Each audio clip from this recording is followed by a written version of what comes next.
बिस्मिल्लाहिर्रहमानिर्रहीम। अस्सलाम वालेकुम। वालेकुम अस्सलाम। फेथ बेस्ड रिस्पॉन्सेज के ऊपर हम बात कर रहे थे कि the 3 steps to faith based responses, और इसमें एक चीज़ को ये याद रखिएगा, ये जो स्टेप्स हैं ये कोई लीनियर नहीं है। लीनियर का मतलब है कि ऐसा नहीं कि पहला स्टेप पूरा हो जाएगा तो दूसरा होगा फिर तीसरा होगा। सर्कुलर होती है ये, इट इज़ लैटरल, कि कभी आपको उधर जाना पड़ता है, कभी वापस आना पड़ता है, फिर देखना पड़ता है। और ये जो है इट्स एक प्रैक्टिस है जिसके बाद it becomes a split second decision, जिसमें कि अल्लाह ताला की तौफीक से हम मामलात को ठीक कर सकते हैं। नई सिचुएशंस जब पेश आती हैं तो उसमें again we have to go through the same process. ये ऐसे ही जिस तरह से आपने अगर गाड़ी चलानी सीख ली है तो अब कोई और चीज़ अगर करने लगी हैं तो ऐसा नहीं कि वो जो आपका ऑटोमेटिक सिस्टम बन चुका है गाड़ी में वो अब उधर भी काम आ जाएगा। You have to go through the whole process again, उसको अपने ऑटोमेटिक सिस्टम में, ऑटोनमस सिस्टम में डालने की ज़रूरत है प्रैक्टिस के साथ। तो हम let's start with our process today. इंशाल्लाह ये उम्मीद है कि आज हम इसको एक जगह तक पहुंचा लेंगे। हमने ये बात की थी, आपको याद होगा दैट हमारी जो प्रॉब्लम है, असल में जो प्रॉब्लम है वो ये कि स्टिमुलस और रिस्पांस, जैसे ही एक स्टिमुलस आता है हम उस पर रिस्पॉन्ड कर देते हैं।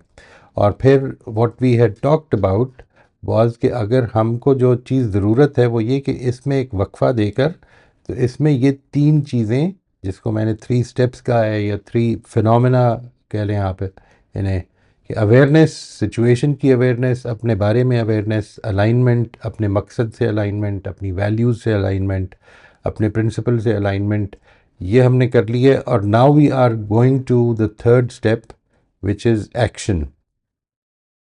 एक्शन, ये जो एक्शन का प्रोसेस है इसमें मैं अभी ये देख रहा था कि ये गलती हो गई है यहाँ पे मेरे से। ये चूजिंग माई रिस्पॉन्स नहीं होना चाहिए, रिस्पॉन्डिंग होना चाहिए। एक्शन का मतलब, तो अब चूजिंग तो हमने कर लिया अलाइनमेंट में, अवेयरनेस की बेसिस पर अलाइनमेंट की है, और अलाइनमेंट की बेसिस पर अब हमने रिस्पॉन्ड करना है। तो इस रिस्पॉन्ड करने में बाज़ औक़ात एक प्रॉब्लम आती है जी, मैं उसका ज़िक्र करूँगा आज। वो प्रॉब्लम ये आती है कि आपने सबसे पहले ये सोचना है कि जो आपने अपने अलाइनमेंट के अंदर चॉइस की है रिस्पॉन्स की, do you feel reluctant in going through with the action which is align to your principles and values? क्या उसमें कोई रिलक्टेंस है? अगर रिलक्टेंस नहीं है तो फिर बस ठीक है, लेकिन आपको ज़िंदगी में बहरहाल ऐसी सिचुएशन लाज़िमन पेश आएगी और आती रहती है कि जिसमें रिलक्टेंस होती है। और बाकी का जो इस पे ये टॉपिक है ये उससे रिलेटेड है। यानी आपको एक एक्शन है, आपको लगता है कि मैंने ठीक काम जो है, जो मैंने समझा है कि अपनी वैल्यूज़, अपने प्रिंसिपल्स, अपने मकसद के मुताबिक है, वो मैं कर रहा हूँ और उसको करने में कोई प्रॉब्लम नहीं है। लेकिन कई मर्तबा वो प्रॉब्लम पैदा हो जाती है। वो जो प्रॉब्लम पैदा हो जाती है उसकी कुछ सूरतें हैं जी। Is your reluctance based on any confusion about what is right? अगर तो ये मसला है तो अलाइनमेंट का मसला है। फिर से उसमें वापस जाएं और देखें कि क्या वाकई मैंने ठीक तरह से अलाइन कर लिया, हैव आई डिसाइडेड करेक्टली। दूसरी सूरत ये हो सकती है कि is your reluctance based on morally justifiable other reasons, for example the mental और इमोशनल स्टेट ऑफ अदर्स। मिसाल के तौर पर आपको ये लगता है कि ये जो बात है, बात ठीक तो ये है, लेकिन अभी जो जज्बात की कैफियत पैदा हुई भी है उसमें ये बतानी बेफ़ायदा है, ये हिकमत का तकाजा ये कि अभी रोक ली जाए बात। तो this is something which you are basically deciding on the basis of the receptivity of the other party. For instance, आपको किसी बच्चे ने ऐसा सवाल कर लिया जो आपके ख्याल में उसकी जो स्टेज ऑफ लर्निंग है उससे रिलेट नहीं करता है, अभी उसको ये बात पूरी तरह से समझ में नहीं आ सकती। तो हो सकता है कि आप उसको एक घुमा के कोई हल्का सा, कोई छोटा सा जवाब दे दें, वो पूरी बात ना बताएं। यानी जो आपके प्रिंसिपल्स के ऐन मुताबिक होनी चाहिए वो नहीं हो रहा मामला। और एक इसकी सूरत ये होती है कि जिसको हम कहते हैं कि is your reluctance based on your fears about the possible outcomes. आपको याद होगा कि हमने जब अलाइनमेंट की बात की थी तो ये कहा था कि आउटकम्स के बारे में सोचने के बजाय अपने प्रिंसिपल्स के बारे में सोचें। लेकिन इंसान, जाहिर है ये एक उसकी प्रॉब्लम है कि वो जैसे ही कोई एक्शन करता है तो उसके जहन में ये होता है और उसको ये पता होता है कि इस एक्शन के कुछ कॉन्सिक्वेंसेस होने हैं। इमोशनल इंटेलिजेंस के अंदर, जब मैंने जिस इमोशनल इंटेलिजेंस का मॉडल पढ़ा था, उसमें ये बात कि मैं पॉसिबल कॉन्सिक्वेंसेस के बारे में, अपने एक्शंस के पॉसिबल कॉन्सिक्वेंसेस के बारे में सोचता हूँ, ये एक इम्पॉर्टेंट एस्पेक्ट है उसका। इसमें कोई शक नहीं, यानी action should never be based on what might happen, because that is not in your control. Action should be based on your principles and your values and your purpose. But possible consequences तो होने हैं, उसके कभी अच्छे होने हैं, कोई बुरे होने हैं। यही तो वो है ना जो आपको याद होगा, रीते और काकिया, जो हमने पढ़ा था। जो हरकुलीस जब निकलता है तो उसको वर्च्यू की गॉडेस और जो वाइस की गॉडेस मिलती हैं, तो वो बताते हैं कि वो कॉन्सिक्वेंसेस ही तो हैं जिनसे वो वर्गलाते हैं। जो वर्च्यू के ख़िलाफ़ और वाइस के हक़ में वो कॉन्सिक्वेंसेस हैं। लेकिन बाज़ कॉन्सिक्वेंसेस वो होते हैं जो हमारी डेवलपमेंटल स्टेजेस से रिलेट कर रहे होते हैं। मैं ख़ुद डेवलप कर रहा हूँ continuously, I am going through a process of development. उसमें मेरे फियर्स बदलते हैं। मैं वो उन कॉन्सिक्वेंसेस को कि जो जिनको मैं आज बड़ी इंपॉर्टेंस दे रहा हूँ, हो सकता है कि आज से कोई 20 साल पहले तक वो मेरे लिए सोचने की पोजीशन में ना हूँ मैं।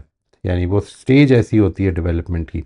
तो वो क्या, आपका रिलक्टेंस जो है वो क्या आपके फियर्स या पॉसिबल आउटकम से रिलेटेड है?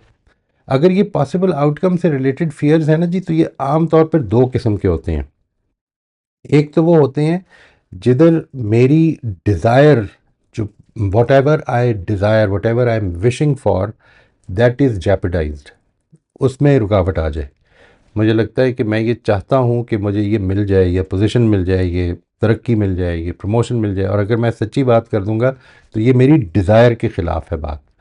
यानी वो जो कॉस्ट है वो it hits my desires, it hits my wishes, it hits my my sort of ambitions. और दूसरी सूरत वो होती है कि it hits your self image. आपका अपना एक सेल्फ इमेज है, और अगर वो सेल्फ, मिसाल के तौर पर आप अपने आप को एक अच्छा दोस्त समझते हैं, तो इस सेल्फ इमेज को ख़राब कर देगी वो चीज़। आप अपने आप को एक अच्छा भाई समझते हैं, आप अपने आप को एक अच्छा बेटा समझते हैं। मैं अगर अपनी वालदा से ये कह दूंगा कि यहाँ पर उन्होंने ठीक नहीं किया मामला, तो ये तो मेरा अच्छा इमेज जो है, जो मैंने बनाया हुआ है, वो उस इमेज के ख़िलाफ़ हो जाएगी। तो what is the fear about? इसके अंदर हम जिस तहकीक में पढ़ते हैं, या जिस तहकीक को मैं कोशिश करता हूँ कि हेल्प करने की अपने क्लाइंट्स में, वो ये है कि अपने फियर्स को स्पेसिफाई करें। आपका फियर है क्या? मिसाल के तौर पर फियर ये है कि मेरा दोस्त जो है मुझसे नालाँ हो जाएगा, वो ये समझेगा कि मैं कोई अच्छा दोस्त नहीं हूँ। ये मेरा फ़ियर है। अगर मिसाल के तौर पर मैं अगर ये कहूँगा तो कि मुझे ये बात नहीं मालूम है, तो लोग जो बैठे हुए हैं मेरी बात सुनने के लिए तवज्जो से, वो सोचेंगे कि यार इसको तो कुछ भी नहीं पता, यानी फिर क्या ज़रूरत है इसकी बात सुनने की। ये जो एस्पेक्ट्स हैं, ये मेरे फ़ियर्स हैं, ये वो मेरे सेल्फ इमेज से रिलेटेड फ़ियर्स हैं। यानी कि मैं अगर ऐसा करूँगा तो ये मेरी उस इमेज को ख़राब कर देगी चीज़, कि जो मैंने बचा के रखना है। और ये इसको कोई मामूली चीज़ ना समझिए। यानी ये जो साइकोलॉजी के अंदर जो इंसान की साइकी है, उसके अंदर सेल्फ इमेज का ख़राब होना या सेल्फ इमेज का बिगड़ना, ये वैसे ही है जैसे इंसान की जान चली जाए। यानी मेरा सेल्फ इमेज फौत हो गया है, ये ऐसे ही जैसे मैं, माई सेल्फ हैज़ डाइड। ठीक है जी, ये my psychological self has actually died, ये मैं उसको ख़तरे में डाल देता हूँ इस मौके पर। तो इसलिए this becomes a big hindrance. आप जो चीज़ ठीक समझ रहे होते हैं, वो कर नहीं पा रहे होते हैं, उसके अंदर आपका जो सेल्फ इमेज है, that is a big a big hindrance, कि अगर मैं उसको बचा रहा हूँ उन फियर्स को और वरीज़ को, कि अगर ये मैं करूँगा तो क्या हो जाएगा, इसको स्पेसिफाई करना है। यानी उसको आप लिस्ट बना लें कि अगर मैं ये करूं, करना तो ये चाहिए, मेरे से ये हो नहीं रहा, कर मैं ये रहा हूं। अगर मैं वो करूं जो करना चाहिए, तो क्या हो सकता है, मैंने उसको एक लिस्ट बना के लिख लेना है, वो क्या हो सकता है। जब आप वो लिखते हैं तो उससे आपको एक चीज़ पता चलती है, and this is a very interesting phenomena. यानी आपने एक, यूँ समझ लें कि एक्सेलरेटर में पैर दिया हुआ है, ये बताने के लिए कि I want to live a principle centred life, but at this moment what is happening is that एक पैर आपका एक्सेलरेटर पे है और एक पैर आपका ब्रेक पे है, कि मैं वो चाहता हूँ कि वो करूँ, लेकिन मेरी अपनी एक जो अपने आप को सेफ गार्ड करने की जो कह लें आपके इंस्टिंक्ट है, अपनी जान बचाने की जो इंस्टिंक्ट है, अपने सेल्फ इमेज को बचाने की जो इंस्टिंक्ट है, वो उसके साथ भी तो मेरी पूरी कमिटमेंट है ना। तो उस हिडन, और वो कमिटमेंट मेरे सामने नहीं है, असल में मेरे सामने नहीं है। ठीक है जी, मैं वो ये जानता हूँ, मैं उनको फियर से मैंने अब समझना शुरू किया है, इन फियर से समझना शुरू किया है, ये समझना है आपने। तो मैं उन हिडन कमिटमेंट्स को अनकवर कर पाता हूँ, यानी अंडरस्टैंड कर पाता हूँ। मिसाल के तौर पर आई वॉन्ट टू, मैं पूरी तरह से ये कमिटेड हूँ that I want to be known as a very reliable friend. I want to protect this image. इसकी प्रोटेक्शन में मैं अपने, यूँ समझ लें कि अपने जो प्रिंसिपल्स हैं उनके ख़िलाफ़ चला जाता हूँ कभी कभी। और आखिरी चीज़ इसमें ये होती है, ये निकाला जाए कि ये जो मेरा सेल्फ इमेज की प्रोटेक्शन है, जिसमें मैं अपनी हिडन कमिटमेंट्स रखता हूँ, जब ये सामने आ जाती हैं, जो समझ लें कि every fear that you will note down, उस फियर से एक कॉरस्पॉन्डिंग हिडन कमिटमेंट निकल आएगी। मिसाल के तौर पर जिस तरह मैंने कहा कि फियर ये है कि लोग मुझे, मेरे दोस्त मुझे, मेरे से नाला हो जाएंगे, मुझे ट्रस्ट वर्दी नहीं समझेंगे। तो मेरी हिडन कमिटमेंट फिर ये होगी that I am totally committed to prove my self as a reliable friend. ठीक है जी, I am totally committed to save my self from appearing as an ignorant person. ये जो एस्पेक्ट्स हैं, ये मेरी वो कमिटमेंट्स हैं, और इनके पीछे कुछ अजम्पशंस और बिलीफ्स हैं मेरे। मिसाल के तौर पर, अच्छा दोस्त वो होता है कि जो अपने दोस्त का साथ दे। अच्छा दोस्त वो होना ज़रूरी नहीं है कि जो प्रिंसिपल्स पे खड़ा हो। अच्छा दोस्त वो होता है जो अपने दोस्त का साथ दे। ये मेरी अजम्पशन है फिर मेरे पीछे। वो मैंने अजम्पशंस कैसे बनाई हैं, ये बिलीव्स कैसे बने हैं, ये खुद सोसाइटी से मैंने, I have picked them up and I have made them into, have adopted them and I have मेरी मेरी इंटरनलाइजेशन हो गई हुई है उन बिलीव्स की।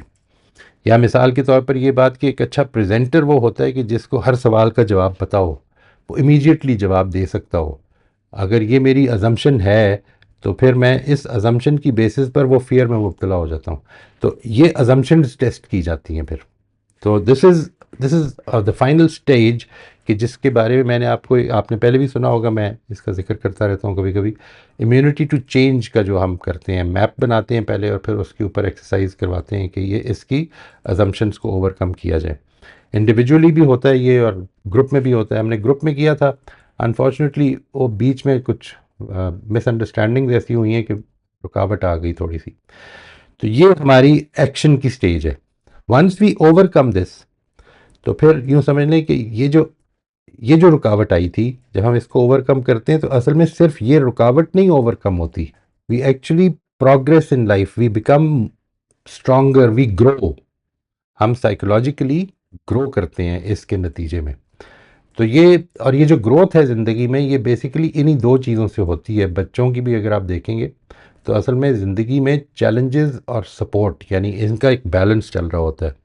ज़िंदगी उनको चैलेंजेस देती है, माँ बाप की तरफ से सपोर्ट आती है। अगर सपोर्ट बहुत ज़्यादा हो जाए तो बच्चा डेवलप नहीं करता, अगर चैलेंजेस बहुत ज़्यादा हो जाए तब भी डेवलप नहीं करता, मुश्किल हो जाती है डेवलपमेंट। लेकिन अगर एक ठीक उसकी प्रोपोर्शन रहे, चैलेंजेस और सपोर्ट थी, तो इसके नतीजे में the child can easily develop natural speed पे अपनी। तो ये हमारी 3 स्टेप्स हैं जी। इनमें से ये तीसरा स्टेप जो है, ये आपको पेश आ जाएगा। यानी ऐसा नहीं कि ये अभी तक नहीं आया तो इसका मतलब है नहीं आएगा। अगर आप ज़िंदगी पर गौर करेंगे तो ये आ भी चुका है और आता भी रहेगा। जिधर आपको पता था कि ठीक चीज़ क्या है, but you could not develop the strength in your, in an inner strength to go through with that। और इसकी वजह सिर्फ ये नहीं थी कि यानी आपकी कमिटमेंट वैल्यूज़ से कम है या अपने प्रिंसिपल से कम है। इसकी वजह ये थी कि वो जो दोनों एक्सेलरेटर और ब्रेक है, दोनों की स्पीड, दोनों, यानी वो पूरा चल रहा था, इंजन फुल स्पीड पे चल रहा था, लेकिन गाड़ी आगे मूव नहीं कर रही, क्योंकि वो एक तरफ जो है वो ये कह रही है कि प्रिंसिपल पे खड़े हो, और दूसरी तरफ ये कह रही है कि अपनी जो हिडन कमिटमेंट्स हैं, जिनको हम इस एक्सरसाइज से निकालते हैं, उनको बचाओ, because they will actually destroy you. When I से डिस्ट्रॉय योर सेल्फ इमेज, तो जिस तरह मैंने अर्ज़ किया, तो it is actually a destruction of the human being. The psyche of the human being. तो ये इसके चंद एस्पेक्ट्स थे जिनको मेरा ख्याल है कि हमें समझना चाहिए। इसके नतीजे में अगर हम ये समझ लेते हैं तो आम तौर पे बड़ी सिंपल सी बात हम कर देते हैं कि अगर तुम ये नहीं कर पा रहे हो तो तुम्हारी जो विल पावर है वो वीक है। हकीकत ये नहीं होती कि सिर्फ विल पावर वीक होती है, विल पावर के आगे कुछ हमारी कमिटमेंट्स हैं जो रुकावट डाल रही होती हैं, और वो हम सब के अंदर होती हैं। ऐसा नहीं कि किसी के अंदर होती हैं और किसी कुछ चीज़ों में आपके पास नहीं है, वही दूसरे आदमी के लिए वो मसला बन जाती हैं जो आपके लिए मसला नहीं होती। इसलिए because we don't have the problems तो हम ये समझते हैं कि दूसरा वीक है। It is not a matter of weakness, it is a matter of looking at life through a particular lens. तो ये है जी हमारे 3 स्टेप्स। मैं इससे आगे जो हम चल रहे हैं, मेरी गुजारिश ये होगी कि आपने कोशिश करनी है कि अपनी ज़िंदगी के अंदर इसको कॉन्शियसली अडॉप्ट करें। और ये जो अगला हफ़्ता है इसमें ये तीनों जो सेशंस थे इनको अच्छी तरह से देख लें। मैं कोशिश करूँगा कि मुश्किल है क्योंकि कुछ चीज़ें इन लाइन आई हुई हैं, वरना इनको मैं लिख भी दूँगा जल्दी। I will put them in writing as well ताकि आपके लिए ये रेफरेंसेस आसान हो जाएँ लेने। Once we are done with that, but in next week's session, what I would like you to do is to bring in your experiences. अपने experiences को share करें कि जिधर आपको महसूस होता है कि हमारे लिए मैंने वो पॉज दिया, उस पॉज में अपनी सेल्फ अवेयरनेस को कैसे बेहतर किया, अपनी अवेयरनेस ऑफ द सिचुएशन को कैसे बेहतर देखा, और फिर उसके बाद अलाइन कैसे किया, और फिर एक्ट क्या किया, और एक्ट क्या कर दिया या उसमें रिलक्टेंस थी। तो इन सारे ही एस्पेक्ट्स को आपने नोट करना है and then we would love to hear from you जी। मैं इधर ही अपनी बात रोक रहा हूँ जी। इंशाल्लाह हम अगले हफ्ते आपके एक्सपीरियंसेस लेंगे और फिर वील मूव फॉरवर्ड। अगले 1-2 हफ्ते भी हो सकता है, इसमें ऐसी कोई प्रॉब्लम नहीं है। इसको आपने ज़हन में रखना है, you can take it easy. Mohit साहब, अपने पैनल पे जाने से पहले एक क्विक कमेंट एग्जांपल। अभी आपने जो बिलीफ्स वाली बात की कि जो हमें रोक लेता है टाइम्स, ये इतनी अमेजिंग बात है कि it reminded me of a recent experience. और वो बिलीफ्स एग्जांपल हाईलाइट करने का मकसद ये है कि जो एहसास मुझे हुआ है वो मैं साथियों से शेयर करूं, विच इज कि ये बिलीफ इतने एट टाइम्स डीप रूटेड होते हैं कि हमें एहसास भी नहीं होता कि ये हमें रोक रहे हैं एक्शन से। एग्जांपल ये है कि एक दोस्त है, he is little younger than me, अपने अपना सक्सेसफुल बिजनेस रन कर रहे हैं बहुत अरसे से। और पिछले 1 साल में खास तौर पे रिपीटेडली मशवरे के लिए उनका मुझे दे ही कॉन्टैक्ट्स में बिजनेस के हवाले से, या उसको अप्रोच कैसे करें और उसमें कोई स्पेसिफिक प्रॉब्लम है तो उसमें मशवरा करने के लिए वो कॉल कर लेते हैं। तो पिछले चंद मैंने एक ट्रेंड नोट किया जो मैंने रिसेंटली उनको हाईलाइट किया कि आप ऐसा क्यों करते हैं, क्या उसकी ये वजह तो नहीं है। वो ट्रेंड ये था कि उनके बिजनेस की नेचर ज़रा क्रिएटिव नौयत की है, और क्रिएटिव नौयत के बिजनेसेस में प्रॉब्लम ये होता है कि वो सर्विसेज प्रोवाइड करते हैं किसी ने कोई किसी क्रिएटिव नौयत की। तो अक्सर क्लाइंट्स के साथ एक मिस अलाइनमेंट हो जाती है once the project is nearing completion. और यूजुअली क्लाइंट्स थोड़ा अनरीजनेबल भी हो जाते हैं कि जो शुरू में इन राइटिंग एग्री किया था अब उनकी थोड़ी चेंज हो गई डिमांड्स, और वो उनके जो सर्विस प्रोवाइडर होता है उसके ऊपर बड़ा प्रेशर डाल देते हैं कि वो क्लाइंट को अब नाराज भी नहीं कर सकते, लेकिन ये एग्रीमेंट ही नहीं हुआ था जो वो एक्सपेक्ट कर रहे हैं। तो ये मेरे दोस्त जो है इनका मुझे जब भी इस मामले में मशवरा उन्होंने करना, तो हमने इसी नतीजे पे पहुंचना है कि इस बात पे आपको स्टैंड ले लेना चाहिए और आपको क्लाइंट को अब क्लियरली ये बता देनी चाहिए बात। और फिर वो चले जाते। कुछ अरसे बाद मुलाकात या बात होती है, मैं उनसे पूछता क्या हुआ, तो कहते नहीं बस मैंने फिर वो क्लाइंट को कॉम्प्रोमाइज कर लिया मैंने, और हमने एग्री कर लिया। हमने कभी वो एक्स्ट्रा उनको सर्विस प्रोवाइड कर देते फ्री ऑफ कॉस्ट, कभी उन्होंने पैसे भी छोड़ दिए क्लाइंट को, इस तरह के सिनेरियोस। तो लास्ट फ्यू कॉन्वर्सेशन में आई हाईलाइटेड दिस कि ये क्यों होता है ऐसा। मैं एक ट्रेंड है, बार बार हो रहा है। और उसी कॉन्वर्सेशन में जो हल्का सा एक बिलीफ बिलीफ आइडेंटिफाई हुआ वो ये हुआ कि उनके अंदर कहीं डीप रूटेड एक ये एहसास था कि शायद मैं इस काम में बहुत अच्छा नहीं हूं। हालांकि he is running a very successful business for the last 15 years and he is माशाल्लाह डूइंग वेरी वेल। लेकिन एक डीप रूटेड कहीं पे ये एहसास था कि maybe I am not as well educated, I am not as well trained, I am not as good as everyone else in the market. तो शायद मुझे एक्स्ट्रा कॉम्प्रोमाइज करने की जरूरत है। I should be compromise. जो stand लेते हैं दूसरे लोग वो मुझसे बेहतर लोग होते हैं। और ये 2-3 कन्वर्सेशंस में रेवलेशन उनके सामने आई and it almost hit him कि जस्ट एज़ इफ कि उनको एक चीज़ दिखाई ही नहीं दे रही थी और अचानक उनके सामने हकीकत आश्कार हुई कि यस, वाक़ई में मैं तो सोचता हूँ, मैं जनरली उनके साथ हम इंटरैक्ट करें तो he is a very confident person and he comes out very gregariously and very confidently. तो ये जो आपकी वो एक्शन से रुकने की एग्जांपल थी कि इतनी ब्रिलियंटली फिट हुई यहाँ पे भी and it occurred to me right now also कि वो बिलीफ कितना डीप रूटेड था जो उनको दिखाई नहीं दे रहा बिल्कुल, वो नहीं दिखाई देता जी। वो हमारे लिए वो लेंस होता है ना, आप अपनी यूँ समझ लें कि एक एक शेड लगा हुआ है आपकी आंखों के आगे, उससे थ्रू देख रहे हैं आप ज़िंदगी को। वो एक उसका कार्टून एक बनाया था किसी ने, कि वो एक वो है, क्या होता है जो गैंडा जिसे कहते हैं, राइनोसरस। राइनोसरस जो है वो जब ज़िंदगी को देखता है तो उसको एक हर जगह पे एक सींग नज़र आ रहा है। वो उसको ये नहीं पता कि सींग असल में उसकी उसकी आंखों के आगे लगा हुआ है। इस वजह से वो what ever he sees is, जब भी कोई चीज़ देखता है दूर तो उसको लगता है कि ये there is a something in the you know in the environment जो ब्लॉक कर रही है उसके व्यू को। तो ये इस तरह से हो रहा होता है। It is a very clear example of how we are looking at the था। Very well world. Said, very well said. जी, अब हम चलते हैं अपने साथियों की तरफ। शबाना, आप अनम्यूट कर लीजिए। अस्सलाम वालेकुम सर। जी वालेकुम अस्सलाम। आप खैरियत से हैं? आपके भाई ठीक हैं जी? जी सर, बस थोड़ी सी खराब है उनकी तबीयत, लेकिन बस अल्लाह ताला करम करे, अल्लाह हिम्मत ताला से हैं। फजल करे। बस दुआओं की ज़रूरत है आप सबकी। सर अल्लाह ताला। इसमें मुझे ये पूछना था कि सेल्फ इमेज में क्या ईगो भी हिडन होता है थोड़ा सा, या इसमें सेल्फ इमेज और ईगो में क्या डिफरेंस है, ये बताइएगा। आपने अपना जो सेल्फ इमेज बनाया हुआ है ना जी, उसके नतीजे में आपकी ईगो भी उसके लिहाज से होगी। यानी मिसाल के तौर पर जिस वक्त मैं, मेरा हमसाया जो है वो कोई ऊंची बात कर देता है और मुझे ये ख्याल होता है कि नहीं मुझे अब इसको रिस्पॉन्ड करना है, या अगरचे मैं उस वही इस प्रोसेस से अगर गुज़रता हूँ तो मुझे ये लगता है कि नहीं इसकी ज़रूरत नहीं है, ठीक है उसने कर दिया है, अब why do I have to pay him back in the same coin. लेकिन वो जो मेरा जो सेल्फ इमेज है कि जो लोग आसपास मौजूद थे वो मेरे बारे में क्या समझेंगे और मैं कैसा होना चाहता हूँ, what do I want people to think about me, तो ये जो एस्पेक्ट है ये उसके आगे रुकावट डाल देती है। और वो जो ईगो है वो उसके हिसाब से फिर स्ट्रांग होती चली जाती है। तय ये असर होगा इस पे। ईगो से मेरी मुराद, मैं जो समझा हूँ वो ज़ाहिर है कि फ्रॉइडियन ईगो नहीं है, बल्कि वो ईगो जिसको हम ईगो कह रहे हैं अभी, यानी जिसको आप अना कहते हैं। अंबर, आप अनम्यूट कर लीजिए। जी, अस्सलाम वालेकुम सर। वालेकुम अस्सलाम वरहमतुल्लाह जी।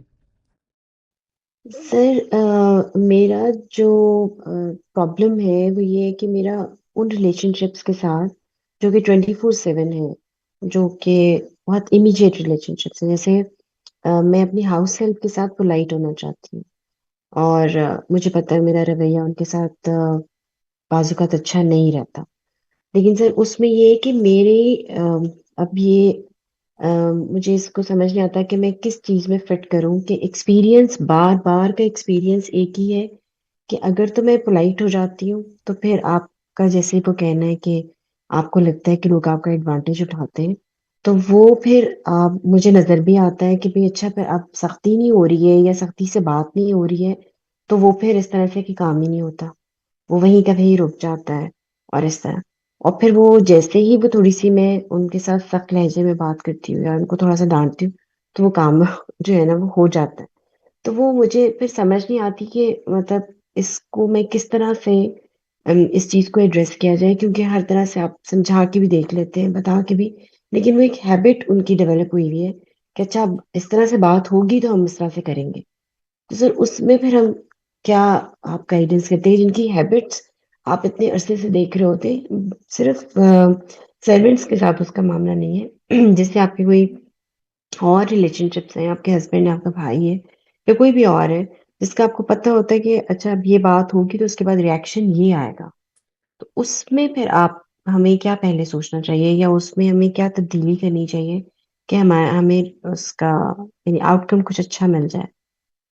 देखिए सिचुएशन टू सिचुएशन चेंज हो सकती है, बात पूरी की पूरी जो है आपने जिस तरह अपने मुलाजिम के हवाले से कहा कि वो अगर आप उनके साथ मामलात को एहतराम के साथ करते हैं तो वो उसका एडवांटेज ले लेते हैं और काम ठीक नहीं करते। तो ये काम ठीक ना होने देना ये आप अपनी कमज़ोरी समझें।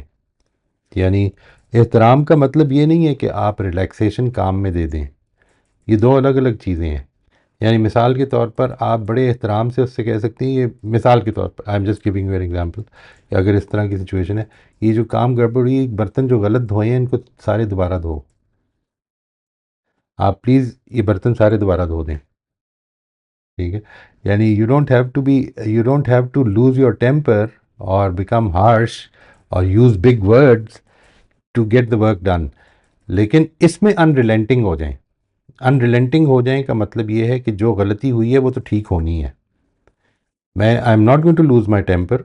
वो कहती है मुझे कहीं और जाना है, वो कहती नहीं, फिर आपको पहली दफ़ा ठीक काम करना चाहिए था, आप नहीं जा सकते हैं अब, और अगर आपने जाना है तो फिर आज की छुट्टी काउंट हो जाएगी।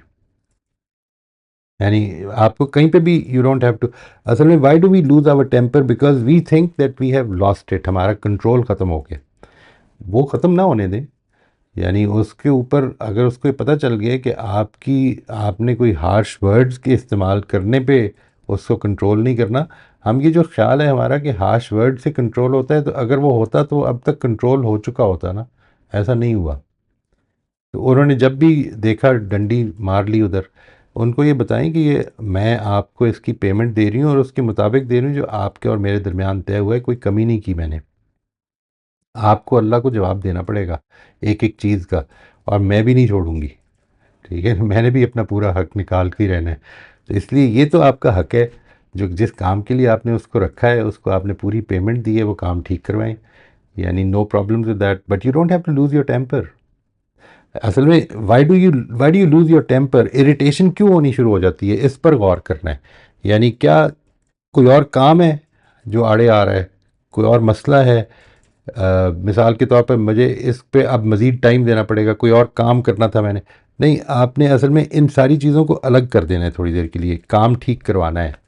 उसको अगर ये पता चल गया ना, ये मैसेज कम्युनिकेट हो गया कि काम में कोई रिलैक्सेशन नहीं होगी, आप बड़े आराम से बड़ी मोहब्बत से बात करते हुए काम पूरा ले लेंगी, और उसको 1 घंटे के बजाय 6 घंटे लगाने पड़ जाएंगे, तो शायद पहली दफ़ा ठीक करना शुरू कर दे। जी। सर मुझे लगता है एंगर शायद इस वजह से वही जनरेट होता है कि एक तो काम टाइम पे नहीं होता, यानी आप थोड़े से पंक्चुअलिटी का मुझे थोड़ा इश्यू होता है, और दूसरा परफेक्शन भी है मेरे अंदर, तो वो ये 2 चीज़ें मुझे फिर इरिटेट कर जाती हैं। तो राइट, वो इस वजह से शायद वो हो नहीं पाता। वो अगर इस तरह की प्रॉब्लम में आहिस्ता आहिस्ता ठीक हो जाएगा ये, लेकिन ये बात आपको कम्युनिकेट करवानी है। क्योंकि देखिए मैं आपको बताता हूँ, इंसान जिस वक्त when you lose your temper, पहली दफ़ा बहुत ज़्यादा शदीद एहसास होता है कि ये, लेकिन कुछ लोगों को असल में, जिधर मुझे एक याद है, मेरे एक डायरेक्टर होते थे, बड़े बुज़ुर्ग आदमी थे, और हमारे जो एमडी थे वो काफ़ी यंग आदमी थे। तो एक दिन क्या हुआ कि मैं उनके साथ कई दफ़ा लिफ्ट लेके आया करता था, I would stand at the road side और मुझे पिक कर लिया करते थे। ये बिल्कुल मेरे आगाज़ 1980s की बात है, जब मैंने अपनी काम शुरू किया था। तो एक दिन क्या हुआ कि शाम को मैंने उन्हीं के साथ जाना भी था, तो हुआ ये कि उनकी एक एमडी के साथ मीटिंग थी, और एमडी वाज वेरी लाउड, और वो डांट रहा था उन्हें, और मैं बाहर बैठा हुआ था और मैं सुन रहा था। तो मुझे ये याद, बहुत बुजुर्ग आदमी है, मुझे बड़ा तरस भी आया उनकी उस बात पे। वापस जाते हुए, ड्रॉप करते हुए जाते हुए ना, मुझे ही वॉज वेरी शीपिश थी, हंसी थी उनके अंदर, और मुझे कहते हैं कि इसकी फिक्र ना करिए, ऐसी कोई बात नहीं है।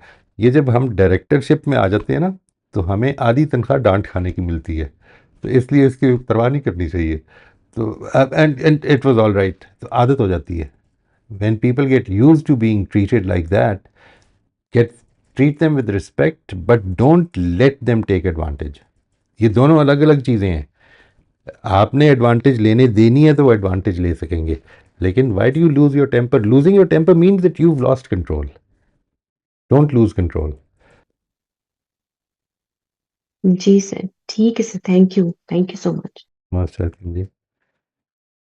एक छोटी सी सबमिशन इसी हवाले से जो अभी अंबर ने पॉइंट रेज किया, मुझे और आई एम श्योर बहुत सारे और साथियों को भी इत्तेफाक हुआ होगा स्मॉल बिजनेस ओनर्स के साथ इंटरेक्ट करने का, ऐसे वालदैन के साथ इंटरेक्ट करने का कि जिनके वो थोड़ा सा अपने बच्चों को कंट्रोल करना चाह रहे हैं, जिनके बच्चे टीनेजर्स हैं या ज़रा बड़े हैं, या इवन बड़ी-बड़ी ऑर्गेनाइजेशंस में ऐसे लोगों से इंटरेक्ट करने का मौका मिला होगा, जो इतने फ्रस्ट्रेट हो चुके होते हैं अपने बच्चों से या अपने सबॉर्डिनेट से। वो कहते हैं कि लोग तो फंडामेंटली लोग चीट करते हैं, फंडामेंटली कोई काम करने को तैयार नहीं है, लेज़ी हैं, और जब तक आप डंडे का खौफ नहीं रखेंगे लोगों के सर पे, उस वक़्त तक कोई काम नहीं करेगा।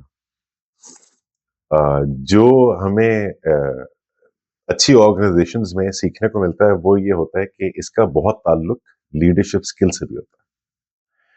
और हम एट टाइम्स शायद जब घरों की एनवायरनमेंट में या इस तरह की almost informal, semi formal arrangement, labour के साथ घर पे इलेक्ट्रिशियन आया काम करने के लिए या हमने हेल्प रखी हुई है, उनके साथ शायद हम ये भूल जाते हैं कि या रियलाइज नहीं करते कि यहाँ पे भी हमें फंडामेंटली एक लीडरशिप रोल में डाल दिया गया। तो और फंडामेंटल्स इंसानों के साथ काम करने के सेम रहते हैं, वो चेंज नहीं होते, स्पेशली अगर रिलेशनशिप रिपीटेड है तो। उसमें obviously one of the key things is कि किसी भी कंपनी में किसी भी जगह पे जब कोई हायर किया जाता है तो पहले उसकी क्वालिफिकेशन और उसके एटीट्यूड और उसके सोचने के तरीके को देख लिया जाता है। एट टाइम्स बहुत ज्यादा ऑप्शंस नहीं होते हैं, लेकिन वो उस स्टेज से स्टार्ट हो जाता है, कॉन्शियसनेस अबाउट द फैक्ट कि ये जो भी हायर किया जा रहा है हमें इसके साथ काम करना होगा और we will be sort of stuck with them. हम उनको फौरन तो एक तो ये मैंने पॉइंट सिर्फ फूड फॉर थॉट रेज करना था।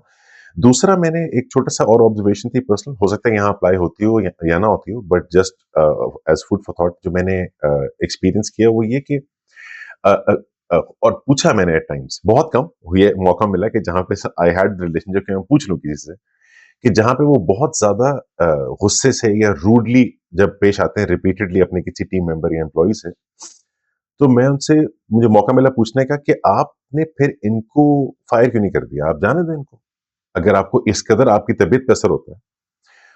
तो समहाउ एक बिलीफ ये भी था हिडन कि me being mean to them, मेरा इनसे रूड हो जाना कम नुकसानदेह है, इनको मैंने फायर कर दी तो फिर इनका मैं फायदा कर रहा हूँ, मैं इनके लिए कुर्बानी दे रहा हूँ ऑलमोस्ट, कि जी मैं गुस्सा कर लेता हूँ, मैं बर्दाश्त कर लेता हूँ इनकी नाअहली को या कमी बेशी को। तो ये बिलीफ अगर है तो इसको भी एक दफा देख लेना चाहिए, क्योंकि हो सकता है एन मुमकिन है कि ये ज्यादा डैमेजिंग हो, फायर कर देना शायद कम डैमेजिंग हो दोनों पार्टीज के लिए। राइट, राइट, बिल्कुल। ये इस एस्पेक्ट पे भी गौर करना चाहिए वैसे, इट्स इम्पोर्टेंट। जी रोजबिन, आप अनम्यूट कर लीजिए। जी, अस्सलाम वालेकुम सर। वालेकुम अस्सलाम रहमतुल्लाह जी। सर ये जो हमारा रात दिन का रिश्ता होता है, साथी होते हैं, दिन रात हम उनके साथ ही होते हैं, उनमें हमारी इमेज तो ज़ाहिर बातिन सब साथ ही मतलब पता ही होता है, तो उनमें हमारी सेल्फ इमेज क्या ख़राब हो सकती है या हम कैसे उसको प्रोटेक्ट करते हैं? वो तो सब सामने ही होता है, पता ही होता है। नहीं, मिसाल के तौर पर ये बात कि आई वांट, मेरा जो सेल्फ इमेज है, मेरा अगर ये ख्याल है कि I want to be known as a good parent, और गुड पेरेंट्स के बारे में मेरी कुछ अजम्पशंस हैं कि वो ऐसे ऐसे होते हैं, तो उस तरह से बिहेव करने लग पड़ूंगा ना मैं। यानी बजाय इसके कि मैं ये सोच रहा हूँ मेरा फोकस दूसरे की तरफ हो कि दूसरे की इस वक्त डेवलपमेंट की ज़रूरत क्या है, दूसरे को इस वक्त किस चीज़ की ज़रूरत है, मैं ये सोच रहा होता हूँ कि नहीं, उसको अगर मैंने इस वक्त गुंजाइश दे दी तो मेरा जो इमेज ऑफ सेल्फ इमेज और अदर इमेज, वो जो एक गुड पेरेंट का, वो ख़राब हो जाएगा, या एक गुड वाइफ का इमेज ख़राब हो जाएगा, एक गुड हस्बैंड का इमेज ख़राब हो जाएगा।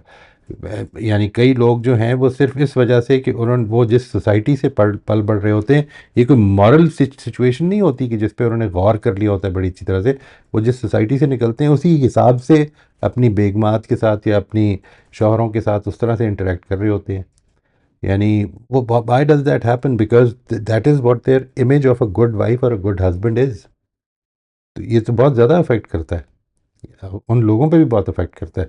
आपका ऐसा नहीं, यूँ नहीं, यूँ समझने कि सेल्फ इमेज से मुराद ये नहीं कि आप कोई चीज़ प्रिटेंड कर रहे होते हैं, ठीक है, वो वाकई आपका सेल्फ इमेज होता है और उस सेल्फ इमेज के मुताबिक आप बिहेव कर रहे होते हैं, और वही सेल्फ इमेज लोगों के सामने भी आता है। ठीक है, यानी as a wife, good wife का कोई इमेज बनाया है, और वो राइट, लेकिन राइट, रात में के साथी में जैसे घर में हम कहते हैं ना, घर में तो हम वो अपना बाहर जाते तो हम एक लिबादा ओढ़ लेते, एक मास्क लगा लेते, लेकिन घर में तो राइट। वो नहीं होता। तो क्या गुड ये वाइफ का वो इमेज लिबादा जो बनाया होता है, है आई जो एम खराब है? So sorry, I am so sorry, आप प्लीज़ कंप्लीट कर लीजिए। जी। जी जी, यही। नहीं, देखें, मैं इसीलिए उसको जिसका जिक्र कर रहा हूँ वो है सेल्फ इमेज। सेल्फ इमेज लिबादा नहीं होता, ठीक है। वो लिबादा जो होता है वो होता है अदर इमेज। मैं दूसरों को ये इमेज देना चाहता हूँ कि मैं बड़ा पोलाइट आदमी हूँ। ये है जो दूसरे के ऊपर इमेज जो है वो लिबादा है। मैं थोड़ी देर बड़ा पोलाइट रह लूँगा, ये 1 घंटे का सेशन है, इसमें पोलाइट रह लूँगा। इसके बाद फिर घर वालों के साथ वो करूँगा जो मेरा सेल्फ इमेज है, ठीक है ना जी। तो बाहर वालों के साथ तो मैं अदर इमेज के भी ऊपर भी बिहेव कर रहा होता हूँ। वो क्या होता है, वो अदर इमेज वो होता है कि जो मैं ये समझता हूँ कि दूसरों के ख्याल में अच्छा इंसान कैसा होता है, मैंने वो इमेज लगा ली है। मैं उसको मानता नहीं हूँ। एक मेरा सेल्फ इमेज है कि मैंने अगर अपने बच्चों को ये छूट दी तो बच्चे मेरे से एडवांटेज ले लेंगे, और एडवांटेज लेके ये करेंगे। I have to be a strict parent, you no.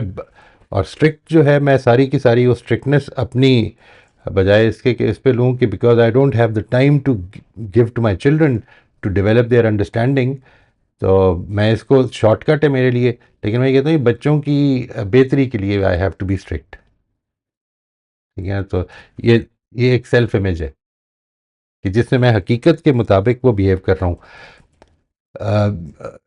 बात समझ में आई जी? ये इन दोनों में फ़र्क है। जी सर, ये एक है अदर जी इमेज। जी, यानी जी वही मैं पूछना चाह रही हूँ कि बाहर बाहर वालों के साथ तो हम अच्छा थोड़ी देर के लिए होता है तो अच्छा रहे, लेकिन घर में जैसे एज अ वाइफ तो, और तो पता ही है कि हम कैसे हैं, यानी राइट। कितनी देर हम अच्छा कर लेंगे। तो उसमें मेरा क्या सेल्फ इमेज है? एज अ गुड वाइफ भी नहीं, मतलब क्या मेरा होगा कि मैं, मुझे नहीं, इसकी नहीं, देखें, वरीज हो या मैं यहाँ इसको पर आपका एक सेल्फ अनकवर इमेज ही करूँ। है ये। This is your self image कि ये बात कि मैं I don't want to be taken advantage of, ये मेरा सेल्फ इमेज है जिसको मैं प्रोटेक्ट कर रहा हूँ। तो मैं वहाँ पे ऊंचा बोल दूंगा, मैं ये कर दूंगा, जो जो बातें आप फरमा रही हैं कि घर में हम कर देते हैं, वो मैं अपने सेल्फ इमेज की प्रोटेक्शन में कर रहा होता हूँ। बाहर मैंने एक इमेज क्रिएट करना है। ये बात वाज़ेह हुई तो थी? इसके पीछे क्या अजम्पशन होंगे?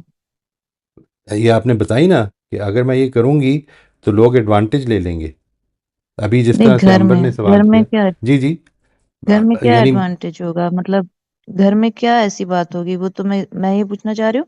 घर में तो सब जाहिर है, मेरा कुछ छुपा हुआ नहीं है, तो मेरे अंदर क्या ऐसे अजम्पशंस होंगी जिसको मैं नहीं अनकवर कर पा रही हूँ? नहीं, आपने अभी ये फरमाया ना, यू जस्ट सेड कि मैं घर में ये मामला नहीं इसलिए करूँगी क्योंकि अगर मैं if being a good wife if I do it तो मुझे मेरे से ज़्यादा एडवांटेज ले लेंगे, ज़्यादा काम दे देंगे, ज़्यादा करवा लेंगे। ये जो एस्पेक्ट है ये मैं ये समझा था। अगर आपने ये नहीं कहा तो फिर दैट इज़ नॉट, फिर मैं गलत समझा था। नहीं, मैं तो सेल्फ इमेज को समझना चाह रही थी कि मेरे फेयर्स क्या होंगे सेल्फ इमेज में, जिनके सामने हमारा जाहिर बातें आपका दोनों एक फेयर वाजे ये होता हो है सकता है ना बिल्कुल। कि आई एम सो सॉरी, ये थोड़ी सी कट जाती है तो फिर मुझे लगता है। हाँ जी, आप प्लीज़ कंप्लीट कर लीजिए। जी, ये जो हमारा जाहिर बातिन घर में तो जैसे वाजे होता है, तो उसमें हम्म। फिर मेरा क्या सेल्फ इमेज होगा जो मैं अनकवर नहीं कर पा रही? कोई अजम्पशंस के एज अ गुड वाइफ नहीं है, बहुत टाइम, बहुत साल हो गया, तो अब तक हम किस तरह गुड वाइफ को कंटिन्यू कर सकते हैं कि मैं अच्छी बीवी ही बन के रहूं? हम्म। तो उसमें क्या मेरा इमेज है, सेल्फ इमेज, या मेरी नहीं, अजम्पशंस आप क्या हैं इस होंगी? इसको इसको निकालना, इट्स नॉट, एक जनरल चीज़ निकालना तो इतनी आसान नहीं है। लेकिन अगर आप कोई अपने घर वालों के साथ इंटरेक्शन में कोई मिसाल दें कि जिधर आपको ये 3 स्टेप्स को करने में आखिरी स्टेप पे मुश्किल पेश आई है, तो बताई जा सकती है कि यहाँ पर ये प्रॉब्लम है। यानी बताई नहीं जा सकती है, उसमें काम किया जा सकता है कि मिल के निकाल लें। ठीक है, फिर वो तो नेक्स्ट उसमें इंशाल्लाह जब रिफ्लेक्ट करेंगे तो बिल्कुल, कोई होगा तो बिल्कुल, बताएंगे। बस मुझे ये राइट। सेल्फ इमेज समझ नहीं आ रही कि मेरा सेल्फ इमेज खराब तो बाहर वालों के साथ मैं ये करूँ ना कि हाँ खराब हो जाएगा तो मैं इस तरह नहीं करूँ, घर में क्या मेरा सेल्फ इमेज खराब होने वाला होगा? नहीं, नहीं, आप जो कुछ कर रही हैं ना, जो कुछ कर रही हैं आप, वो ज़रूरी नहीं कि खराब होने से बचाना है। आपका एक सेल्फ इमेज है, you have a self image. यानी यू नहीं, देखें, हम दूसरों के हवाले से प्रिटेंशियस हो जाते हैं। अगर मैं पोलाइट आदमी नहीं हूं तो पोलाइट हो जाऊंगा, इसलिए कि मैंने उनको एक इमेज देना है। लेकिन एक मेरा सेल्फ इमेज है, रियलिटी है वो मेरी। ठीक है, मैं ये नहीं कह रहा हूं कि वो हमेशा बिल्कुल ठीक होती है या हमेशा बिल्कुल गलत होती है। वो ठीक भी होती है। मिसाल के तौर पर अगर आपने ये सेल्फ इमेज बनाया है कि मुझे एक प्रिंसिपल सेंटर्ड इंसान बनना है, तो ये एक बड़ा अच्छा सेल्फ इमेज है। लेकिन है तो ये सेल्फ इमेज ही। अगर आपका सेल्फ इमेज ये है कि मैं एक बुरा स्पीकर हूं, लेट से, तो ये आपका सेल्फ इमेज है। It will be not beneficial for you, but it is your self image. Self image reality होती है, आपकी रियलिटी। यानी यूं नहीं कि मैं कुछ दिखाने के लिए वो सेल्फ इमेज बना रहा होता हूँ, ऐसा नहीं है। वो तो दूसरों के लिए कर रहा होता हूँ मैं। प्रिटेंड मैं सिर्फ उस वक्त करता हूँ जिस वक्त दूसरों के साथ मामला हो रहा होता है, जिधर मैंने कोई ऐसा इमेज देना है जो रियलिटी नहीं है। वहां पे मैं वो भी कर सकता हूँ ना, मास्क पहन लेता हूँ। Self image is not a mask. ठीक है सर। ठीक है जी, वो रियलिटी होती है हमारी। ठीक हो या गलत हो, वो होती रियलिटी है हमारी, हमारी रियलिटी होती है। जी। मोई साहब, हमें चैट में मोएस का क्वेश्चन आया है। वो ये पूछ रहे हैं कि what if resistance kicks in while testing N assumption. ये जो अजम्पशन टेस्ट करने का जिक्र कर रहे हैं, ये इम्यूनिटी टू चेंज मैप के कॉन्टेक्स्ट में कह रहे हैं। नहीं, फिर आपने ऐसी अजम्पशन टेस्ट करने की कोशिश कर रहे हैं कि जिधर which is not very safe. We always recommend कि इम्यूनिटी टू चेंज में जब आप काम कर रहे हों, तो जो अजम्पशंस टेस्ट करनी है वो आपने उसके मेथड्स ही बताते हैं कि ये तरीके हो सकते हैं उसको टेस्ट करने के, और आपने वो वाली चीज़ लेनी है कि जिधर आपको बहुत ज़्यादा ख़तरा महसूस ना हो रहा हो, फिर रिलक्टेंस नहीं होगी। मिसाल के तौर पर आप अपनी अजम्पशन टेस्ट करने के लिए एक ऐसे आदमी से बात करके देखें कि जिसके बारे में आपका ख्याल है कि उसकी अजम्पशन नहीं है, इसमें बिल्कुल सेफ है ये मामला, आपको क्यों रिलक्टेंस होगी? Why would you feel reluctant with that? ये इसको वाजे करें थोड़ा सा। ये अजम्पशंस तो हमने, अब अजम्पशंस हमने, ये वैसी चीज़ है कि एक है वाकयाती गवाह। वाकयाती गवाह तो वो होता है कि जो उधर मौजूद होता है, आपके पास चॉइस ही नहीं होती। लेकिन एक होता है डॉक्यूमेंट्स के ऊपर गवाह। डॉक्यूमेंट्स के ऊपर गवाह तो मैंने रखना है ना। तो अब मैंने ज़िंदगी गुजारते हुए तो मेरे साथ मामलात वो पेश आने हैं जो आने हैं। जिन अजम्पशंस को मैंने टेस्ट करना है, उन अजम्पशंस को तो मैं वो टेस्ट करूंगा जिधर मैं सेफ फील कर रहा हूँ। इधर देखता हूँ, ज़रा हटके करके देखता हूँ क्या होता है। भाई, मैं अपने वालिद साहब के साथ अगर बहुत खौफ है मुझे उनसे, उधर नहीं करूंगा। लेकिन मैं कहीं और कर सकता हूँ। फिर कुछ छोटे मामले में कर सकता हूँ, ये देख सकता हूँ कि जो मेरे वालिद साहब के साथ वो नहीं कर रहा जो मैं कर रहा हूँ, उनके साथ मेरे वालिद साहब, ये ऑब्जर्व कर सकता हूँ। ये अजम्पशंस टेस्ट करने के सेफ तरीके हैं।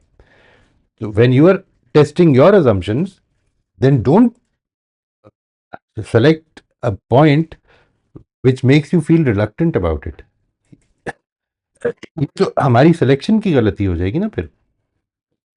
It has to be a safe thing to test. जी, शबाना, आप अनम्यूट कर लीजिए।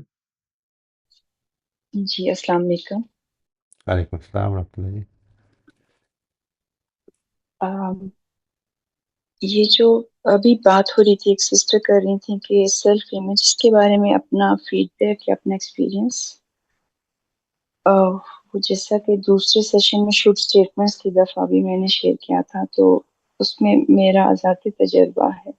शायद किसी और को भी सेल्फ इमेज को समझने की कोशिश में जो है मदद मिल जाए। तो जैसे मैंने अपना सेल्फ इमेज ये बनाया हुआ था कि अच्छी बीवी को अपने शोहर की हर बात माननी चाहिए उसको हर वक्त घर को साफ रखना चाहिए, उसको बच्चों की अच्छी तरबियत करनी चाहिए, उसको शोहर के साथ कभी डिसएग्री नहीं करना चाहिए, शोहर कहीं जाने के लिए कहे तो जाना चाहिए। मेरा लॉन्ग लिस्ट ना, ये मेरा सेल्फ इमेज था। वो तो फिर हर वक्त खराब हो जाता था, फिर मैं हर वक्त ऑन गार्ड। ठीक है, मिसाल छोटी सी, जैसे कि मैंने देखा कि मेरे हस्बैंड को ये पसंद है कि घर साफ हो, चीजें जगह पर पड़ी हुई हों, और अगर मेहमान आए तो खाना भी अच्छा हो, स्पिक एंड स्पैन। तो अब जब मैं इससे निकल रही हूँ तो मैंने रियलाइज किया कि अब मैं उनसे जब आराम से डेलीगेट और कम्युनिकेट कर लेती हूँ कि यस ये है, लेकिन आज मेरी कमर में बहुत दर्द है तो मैं ये नहीं कर सकती। तो मैंने देखा है कि मैं भी स्ट्रेस से निकल आई हूँ, और अब हमारी कम्युनिकेशन बड़ी रिस्पेक्टफुल। अभी मुझे उनसे ऐसे डिसरिस्पेक्ट जिसको मैं अपने लिए समझ लेती थी, एक्चुअली ये होता था कि मुझे उनको बस बताना होता था कि आज मेरी कमर में दर्द है, तो मैं ये नहीं कर सकती। मैं खुद से ही कि वो क्या राइट। सोचेंगे, मैं करती थी, और फिर मैं क्या होता था कि एंड क्या होता था कि मैं अपना टेम्पर लूज कर देती। आप अभी दफ्तर से आए और आप मुझे ये कहना शुरू हो गए कि चीजें जगह पर नहीं है, मैं देखिए थक गई हूँ, और ये एंड ऑल दैट। तो ये सेल्फ इमेज की मेरा जाती एक एक्सपीरियंस, और फिर उससे निकलने के बाद a sense of relief, good relationship, अल्हम्दुलिल्लाह, देयर इज रिस्पेक्ट, अल्हम्दुलिल्लाह। वंडरफुल। तो जब क्लैरिटी इसमें मजीद आई तो मुझे पता चला कि दर हकीकत जो मेरा सेल्फ इमेज है, या शायद शुरू से भी था, वो ये था कि एक अच्छी बीवी को अपने शोहर के साथ सिंसियर होना चाहिए, उसको उसके लिए ट्रू लव, ट्रू रिस्पेक्ट होना चाहिए, लेकिन इसका मतलब ब्लाइंड ओबीडियंस नहीं होता। तो इस इमेज बिल्कुल को ठीक है। थोड़ा अलाइन किया है कि हम्म। ब्लाइंड ओबीडियंस नहीं चाहिए अच्छी बीवी बनने के लिए। ये जरूर है कि आपके दिल में उसके लिए सिंसेरिटी, लव, रिस्पेक्ट होना चाहिए। डिसएग्रीमेंट तो होंगे, आप उसको कम्युनिकेट करना। तो अब मैं जब इस फोरम के साथ जोड़ने के बाद कम्युनिकेट करना ही सीख रही हूँ, तो वो इमेज को कोई बार बार रोजाना खतरे पेश नहीं आती। बहुत अच्छा जी, ज़बरदस्त बात है। असल में जो चीज़ बस इसको क्लियर रखना है, self image is not something that we create, consciously create, लेकिन we can create that consciously. ये बड़ा इंपॉर्टेंट बात है। क्रिएट हमने ही किया होता है, लेकिन अनकॉन्शियसली चूंकि क्रिएट हो जाता है तो कई दफ़ा प्रॉब्लम डाल सकता है। उसको कॉन्शियसली क्रिएट भी कर सकते हैं। मिसाल के तौर पर एक आदमी अगर ये समझता है ना कि मैं एक अच्छा स्पीकर नहीं हूँ, तो ये उसका सेल्फ इमेज है। उसके एक्सपीरियंसेस ने उसको ये बता दिया है। अब वो इस नए सेल्फ इमेज को क्रिएट भी कर सकता है कि मैं एक अच्छा स्पीकर हूँ, मैं मतलब ज़ीरो तो नहीं हूँ ना। अब मैंने वर्किंग करनी है, उस पर आगे बढ़ना है। अपने आप को जैसा कि आप चाहते हैं वैसा इमेजिन करना शुरू करें और इसको एक रियलिटी बनाएं। बिकॉज जो आपने इमेजिन किया अपने आप को, हमारी वो जो बहन है नौशाबा, वो कहती है मेरे लिए इमेजिनेशन मुश्किल है, लेकिन इसकी प्रैक्टिस करें, आसान हो जाएगी। जैसा कि आप समझते हैं कि आपको होना चाहिए वैसी अपनी इमेजिनेशन बनाएं। यू नो, अपने अपने कमरे में अकेले बैठे हुए ऐसे ऐसे एक्ट करना शुरू कर दें as if you are speaking in public. ठीक है, एंड स्टार्ट, और वो वाकई 2 मिनट के लिए ना वो एक्ट करें कि मैं ये कर रहा हूँ, कि मैंने इस तरह बात करनी है, ये करना है, और इस तरह से हाथ मेरे ऐसे मूव करेंगे। ये सब कुछ आपने जब कर दिया है तो नाउ आहिस्ता आहिस्ता ये जो आपके जहन का इमेज है ना, ये एक्सेप्ट करने लग पड़ेगा कि this is who you are. जी सर, थैंक यू। अच्छा, इसमें मैं अपना एक्सपीरियंस एक ये भी ऐड करना चाहूंगी कि इसमें वो जो हमने एक्सरसाइज की थी जिसमें इमेजिन किया था कि मेरी डेड बॉडी है और मैं अपने रस्म जनाजा में शामिल हूँ, और शफकत सब ताज़ी थी कलमात मेरे हस्बैंड अदा कर रहे हैं, तो वो क्या कहेंगे, मरहुमा मोहब्बत तो बहुत करती थी लेकिन बात करने का तरीका नहीं था। तो वो जब मैंने इमेज अपना क्रिएट किया उसने बहुत क्लैरिटी दी। बिल्कुल। Thank you so much, that's all, that's all. तो वो अगेन वो इमेज मैंने विजुलाइज किया है, तो उससे फिर हेल्प मिल रही है, अल्हम्दुलिल्लाह। शुक्र है जी, शुक्र है अल्लाह का, अल्लाह का शुक्र है। Thank you, thank you. Adnan आप अनम्यूट कर लीजिए। जी अस्सलाम वालेकुम। वालेकुम अस्सलाम व रहमतुल्लाह। खैरियत से हैं जी? अच्छा सर, ये अल्हम्दुलिल्लाह सर, आई होप आप भी खैरियत से होंगे। शुक्र है। अच्छा सर, ये जो अभी आप बात कर रहे थे कि इन शॉर्ट एक्सेलरेटर और ब्रेक की बात आपने की बीच में, तो मैं एक सिनेरियो आपके सामने रखूँ, जैसे हम एल्डरली हमारे होते हैं, पेरेंट्स हो गए स्पेशली, तो अगर उनके सामने हम बात कर रहे हैं, आपको एक एक्सपेक्टेड आउटकम पहले से पता है कि ये वाली बात अगर होगी रिलेशंस के हवाले से कुछ बात समझाने की, तो एक एक मतलब 90%, 100% तो नहीं मैं कह सकता कि इसका यही रिस्पॉन्स होगा। मतलब आपने ये सुना है कि भाई प्लीज़ हमें समझाया ना करो, इस तरह के सेंटेंसेस आपने सुने हुए हैं। अच्छा जी, हमारी सामने आप अब हमारे टाइम पर मजहब ना लेकर आ जाया करो, या एक तो नौजवान नस्ल के पास दलीलें बहुत हैं इस तरह की चीज़ें। आपको पता है कि ये ही आएंगी कुछ खास सब्जेक्ट में, बहुत सी चीज़ों में हमसे बहुत बेहतर है, मगर कुछ टॉपिक्स में। तो ये जो अभी आपने बात की एक्सेलरेटेड वर्सेस ब्रेक की, तो क्या ये सही तरीका है? मुझे बताइएगा कि आपने जैसे फॉर एग्जांपल आपने एक अंदाज़ा लगा लिया कि यार ये बात आपने 7 दफ़ा 8 दफ़ा सुन ली, मौका मिला तो फिर कह दी कोई 10वीं दफ़ा, मतलब 80%, 90% उनकी सुन ली, उस वक्त गुजरने दिया, मगर कोई भी मौका आया, खासतौर पे कोई सिचुएशन क्रिएट हो गई, तो उनकी तवज्जो दिला दी पोलाइटली। अच्छा, वो पोलाइटली में भी दिलाते दिलाते भी वो रिस्पॉन्स आ जाता है कि अब इस नौजवान नस्ल के पास दलीलें बहुत हैं और वो भी ऐसी बिल्कुल। चीज़ों के हवाले से कि जो कि पुरानी कन्वेंशन है उनके खिलाफ। तो क्या यही तरीका रखना चाहिए, हालांकि आपको पता है कि ये मतलब it will not be taken in a very positive note, लेकिन आप अपनी जिम्मेदारी समझते हो, जो आप बेहतर समझते हैं, शायद हम गलत ही समझ मैं गलत समझते हो, मगर आप कुछ अरसे बाद एक याद दहानी करवा दें और फिर छोड़ दें। तो क्या यही तरीका है ये एक्सेलरेशन वर्सेस ब्रेक में, या इसमें भी मजीद कुछ थॉट देने की ज़रूरत है? नहीं, acceleration versus brake is something which you can determine. आप खुद डिटर्मिन कर सकते हैं अपने लिए, दूसरे के लिए नहीं, अपने लिए। ठीक है, यानी मिसाल के तौर पर मैं ये चाहता तो हूँ कि मैं जब एक कॉलेज में काम करता हूँ तो सारी मेरी तवज्जो एज अ टीचर बच्चों की वेलबींग पे हो, लेकिन होती वो अपनी जॉब की वेलबींग पे है। ये है जो यू नो जिधर जिधर I I can feel the push and pull. एक तरफ बच्चों की वेलबींग में मुझे टाइम लगाना है, दूसरी तरफ मुझे अपने अपनी फाइनेंशियल और अपनी एम्प्लॉयमेंट की वेलबींग पे फोकस करना है। अब एक चीज़ खींचती है, दूसरी चीज़ खींचती है। हम अपने आप को कई दफ़ा ये धोखा दे देते हैं कि दोनों एक ही चीज़ हैं। नहीं, ऐसा नहीं है। ठीक है, उसमें आप कुछ चीज़ों पे काम करते हैं ज़्यादा, दूसरी चीज़ों में आप नहीं करेंगे वो काम। बट दूसरे के हवाले से जो चीज़ आपने करनी है हमेशा उसको जेन में रखिए। मैं आपसे अर्ज़ करता हूँ, ये this is a bigger challenge जो मैं आपके साथ शेयर करने लगा हूँ। It's a much bigger challenge. वो चैलेंज ये है कि वेन एवर यू फील आपको जो चीज़ें करेक्शन की लगती हैं, do you think they have to do something with behaviours and attitudes?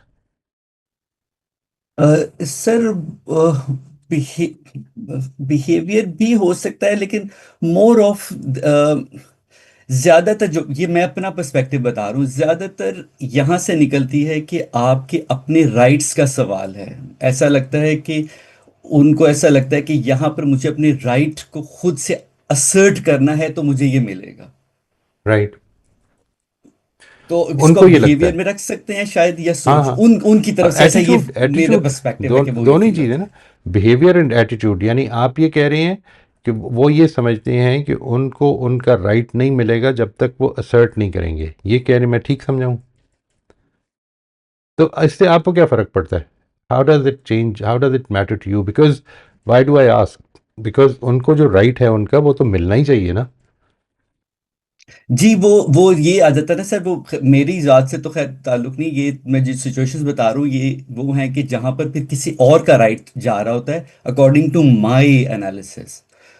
यानी मतलब किसी, मैं मिसाल दे रहा हूँ कि अगर नहीं मैं मुझे मिसाल दे नहीं रहा हूँ समझ कि नहीं आया। अच्छा, आप जी जी जी हाँ, प्लीज़ दें। मैं चल इस मिसाल को ओपन कर देता हूँ कि फॉर एग्जांपल मेरा मतलब मेरे सामने वो किसी के साथ ज्यादती कर रहे हैं, क्लियर कट, राइट, मतलब अपने राइट, कन्वेंशनल विजडम की वजह से, जो कन्वेंशनल विजडम है वो जब वो असर्ट कर रहे हैं तो किसी और के साथ ज्यादती हो रही है, और वो सिचुएशन मेरे सामने आ गई है, यानी कि मुझे उसका पार्ट बना दिया गया है। अब मुझे राइट, वो इफेक्ट नहीं कर रही, मतलब मैं खामोश रह सकता हूँ, मगर फिर वही बात है ना कि वो जो बात आ जाती है कि अब जब आप आ गए हो सिचुएशन में तो अब आपने बात कह देनी है कि ये है सही बात अकॉर्डिंग टू मी। ये इस सिचुएशन की मैं बात कर रहा हूँ। ठीक, ठीक। और वो इस जगह पे खड़े हैं कि क्योंकि इसने मेरा राइट नहीं दिया तो अब मुझे भी ये काम इसके साथ ऐसे ही करना है, इस जगह पे खड़े हैं, या मांग लेना है अपना सही राइट। मैं आपकी ये मतलब मैं अगर नहीं इसमें अपने हाँ मैं अगर बोलूंगा नहीं या बोलूंगी नहीं तो मुझे ये नहीं मिलेगा। और मतलब बोलने ये पे मैं मिल अल्लाह पर जाएगा, नहीं छोड़ सकता ये बात। हाँ जी। बोलने पे मिल जाता है। वो नहीं मिलता फिर भी, मगर वो उनकी एक स्ट्रगल है कि कम से कम इतना तो मैं करूँ ना। इतना तो करना चाहिए, बोलने पर नहीं मिलता। एक्चुअली वो गलत हो जाता है मजीद अगर हम उसे पूछें तो राइट, नहीं मिलता। राइट। ये जो मगर वो बात है, समझ नहीं पाते ना कि वो तब भी नहीं मिल रहा। Right, right. नहीं, यानी इसका नेट इफेक्ट तो ये होता है कि सिवाय इसके कि वो खुद फ्रस्ट्रेट होते हैं और कुछ नहीं होता। जी। ठीक जी है, कुछ नहीं होता ये जी। ये बात उनको एग्जैक्टली। कम्युनिकेट कर सकते हैं आप? जी यानी करने की कोशिश की है। अभी चले मैं नहीं, आपको ये बड़ी बात कि रिसेंट आपकी इस फ्रस्ट्रेशन से दूसरे पे कोई फर्क नहीं पड़ा। जो चीज़ इंपॉर्टेंट है ना, वो कोशिश करनी है कि whatever you want the other, wherever you want the other person to change his or her attitude और बिहेवियर, आप किसी भी शख्स के बारे में अगर ये चाहते हैं कि वो अपने किसी अमल को या अपने किसी रवैये को बदले, तो जो चैलेंज आपने लेना है वो ये लेना है कि ये ख्वाहिश क्या होती है, ये कैसे पैदा की जाए ख्वाहिश इस चेंज को बदलने की, और वो ख्वाहिश पे काम करना है। आपने उस रवैये पे भी नहीं करना काम, आपने उस अमल पे भी नहीं करना, आपने उस ख्वाहिश को डेवलपमेंट, उसकी ख्वाहिश की डेवलपमेंट पे काम करना है कि एक आदमी कब ये चाहता है कि मुझे अगर कोई राइट नहीं मिल रहा तो मैं फ्रेट करने के बजाय let me just take it easy, और मैं दूसरों की भी ज़िंदगी आसान कर दूं, अपने लिए भी आसान कर दूं। जो क्योंकि राइट्स का मामला तो ये है ना कि मुझे बहरहाल जो मेरे वाकई राइट्स हैं वो तो मिल के ही रहने हैं, मिल के ही रहने हैं। यानी मुझे अगर मैं if I want to assert on the day of judgement तो कोई मेरे से राइट रोक नहीं सकेगा, हर आदमी को देने पड़ जाएंगे अनलेस कि मैं माफ़ कर दूं। ठीक है ना, वो तो मिल के ही रहने हैं। लेकिन मुझे तो ये सोचना है कि मेरी जो जिम्मेदारियां नहीं मैंने अदा की उनका क्या बनेगा। असल में तो ये मेरा कंसर्न होना चाहिए था ना, वो मैं कर नहीं रहा। जिस वक्त ये चीज़ पैदा हो जाएगी तो ऑटोमेटिकली एक बैलेंस वजूद में आएगा। तो आपने कोशिश ये करनी है कि एक तो ये थोड़ा सा जिक्र करें इस चीज़ का कि ये आपके इस परेशान होने, इस दुखी होने, इस गुस्सा करने, इस फ्रस्ट्रेशन से दूसरे पे तो कोई फ़र्क ही नहीं पड़ रहा है। He is living a normal life, आप क्यों परेशान होते हैं? यानी जो नहीं दे रहा ना दे, मैंने अपने अमल का जवाब देना है, उसने अपने अमल का देना है, आप वो कर दें जो आप करना चाहते हैं।